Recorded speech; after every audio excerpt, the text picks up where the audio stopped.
جب ایک عام آدمی اہل علم و دانش کے اختلافات کو دیکھتا ہے تو سخت پریشان ہو جاتا ہے۔ اس کو لگتا ہے کہ اہل علم کا کام تو ہے ہی اختلاف کرنا، اور جب ان اختلاف کی بنیاد پر تعصب، نفرت، تکفیر اور جنگ و جدال کا مظاہرہ ہوتا ہے تو ہر سنجیدہ، ہر انسانی وحدت کا قائل انسان اور ہر امن پسند انسان حیرت زدہ اور پریشان ہو جاتا ہے۔ کیا اختلاف فکر و نظر کوئی بری چیز ہے، یا پھر اختلاف و فکر و نظر کوئی ناگزیر چیز ہے؟ اختلاف کے اسباب کیا ہیں؟ اختلاف کے ساتھ وحدت اور پرامن بقائے باہمی کی کوئی صورت ہے بھی کہ نہیں؟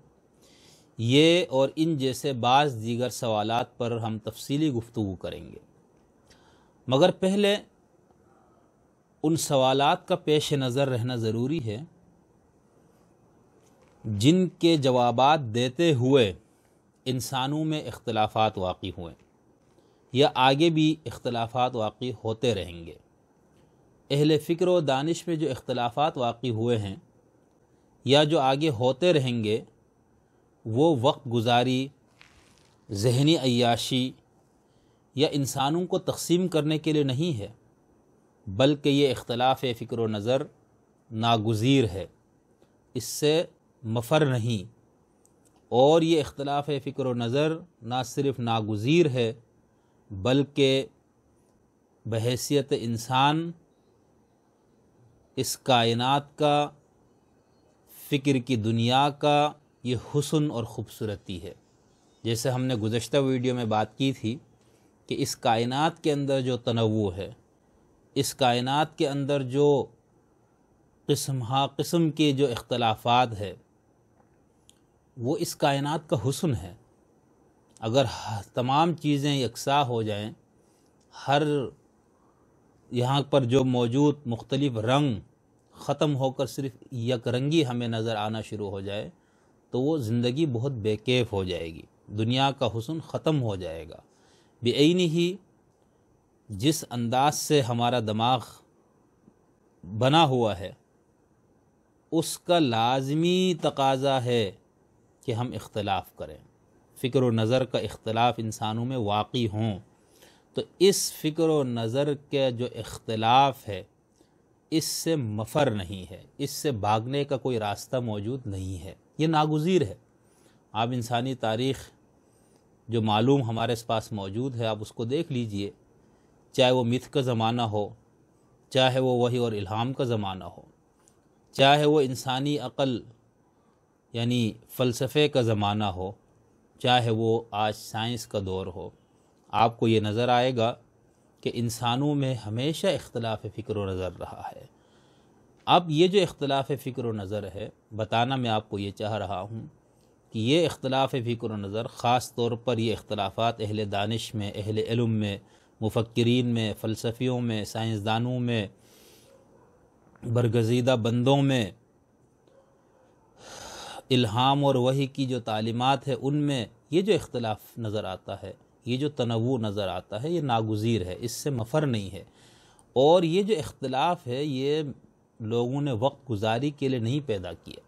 ذہنی عیاشی کے لیے یہ اختلافات نہیں لوگوں نے پیدا کیے، بلکہ یہ ان سوالوں کے جواب دیتے ہوئے اختلافات واقع ہوئے، جن میں سے کچھ سوالات میں آپ کے سامنے پیش کروں گا۔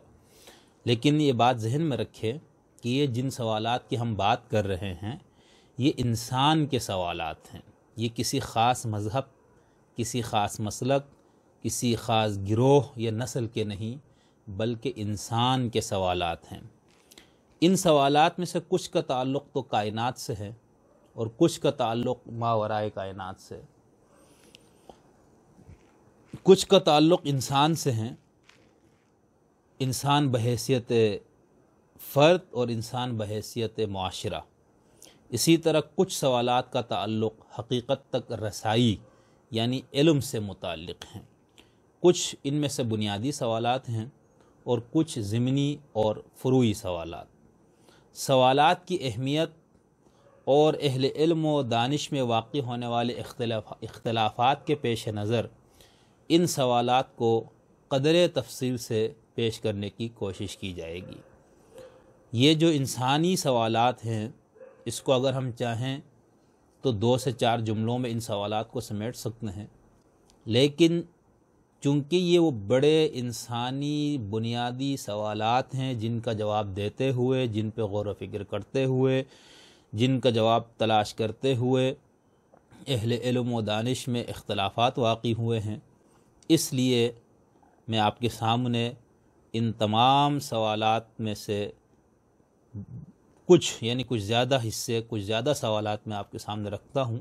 تاکہ آپ کو اندازہ ہو جائے کہ یہ جو اہل علم میں اختلاف ہے، یہ جو فکر کا اختلاف ہے، یہ نقطہ نظر کا جو اختلاف ہے، یہ کس وجہ سے ہے۔ یہ نہیں کہ بیٹھے بیٹھائے کسی کو خیال آ گیا کہ چلو میں اختلاف کرتا ہوں، چلو انسان پرامن طریقے سے انسانوں کی زندگی بسر ہو رہی ہے تو اس پرامن انسانی معاشرے میں کچھ ایسی باتیں، ایسے سوالات داغ دیتا ہوں، کوئی ایسی بات کر دیتا ہوں جس سے انسانی معاشرے میں تلاطم پیدا ہو جائے، تو ایسا نہیں ہے، یہ ناگزیر ہے۔ ان سوالوں کا جواب دیتے ہوئے یہ اختلافات واقع ہوئے ہیں، اور جب بھی انسان اس دنیا میں، اس دھرتی پہ موجود ہے، اس زمین پہ موجود ہے، یہ سوالات برقرار رہیں گے۔ ہر دور میں ان سوالوں کے جواب دینے کی کوشش ہوتی رہی ہے، آئندہ بھی ہوتی رہے گی۔ ان سوالوں کے جوابات دیتے ہوئے گزشتہ زمانے کے اہل علم میں اختلاف واقع ہوا، آج کے دور کے اہل علم میں بھی اختلاف ہے، اور آنے والے اہل علم و دانش میں بھی یہ اختلافات برقرار رہیں گے۔ ہم نے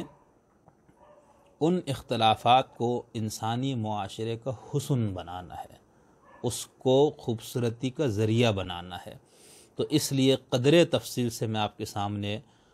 کچھ سوالات رکھتا ہوں، اور اگلے ویلاگ میں